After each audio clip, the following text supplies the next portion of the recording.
دو قومی نظریہ ہو، جہاں ہندو ایک علیحدہ قوم، مسلمان ایک علیحدہ قوم، سکھ علیحدہ قوم، عیسائی علیحدہ قوم۔ آج کے دن تک بھی ہندوستان کے اندر کوئی کمشنر، کوئی ڈی سی، کوئی بڑے رینک کا آدمی مسلمان بھرتی نہیں ہو سکتا۔ بڑے بڑے کالج وہاں مسلمان داخلے نہیں لے سکتے، لیکن ایک بندہ انہوں نے اپنا صدر بنایا، اور اس کو صدر بنانے کے بعد مسلمانوں کو کہنا شروع کر دیا، دیکھو جی ہم نے اپنے ایٹمی سائنسدان کو ہم نے اپنا صدر بنا دیا۔ حالانکہ جس بندے کو انہوں نے اپنا صدر بنایا ہے، ایٹمی سائنسدان والے کو، وہ بندہ نام کا مسلمان ہے، وہ سارا پلا بڑا عقائد نظریات اس کے کفر سے بھی بدتر ہیں، وہ مرزئی ہے۔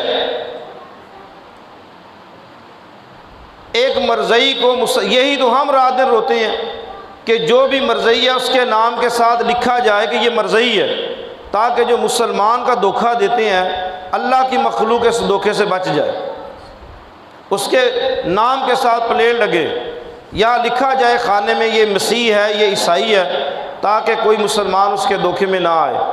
لیکن ان کی حکومت نے پوری دنیا کے ساتھ مل کے ایک تہیہ کیا کہ کسی نہ کسی طرح مسلمانوں کے دلوں میں ان کے نبی کی محبت کو ختم کیا جائے۔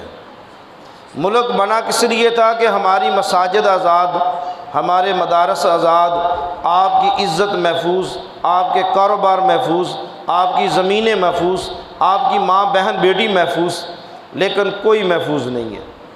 ہندوستان میں تو اسلام کے اتنے زیادہ دشمن ہیں، اتنے زیادہ دشمن ہیں وہ اسلام کے، کہ ان کو کہنا پڑتا ہے کہ میری ماں ہندو ہے، میرا باپ مسلمان ہے، تعارف کروانا پڑتا ہے۔ ہندوستان کے خان آدھے ہندو آدھے مسلمان، کئی لاکھ ایسی خواتین ہیں جو مسلمان ہیں، شادیاں ہندوؤں سے کی ہیں، خود مسلمان ہیں۔ وہاں کے علماء جو ان کا فتویٰ یہ بدبختوں کا کہ ہندو عورت اگر کسی مسلمان سے شادی کرے تو کر سکتی ہے، مسلمان عورت کسی ہندو سے شادی کرے تو کر سکتی ہے۔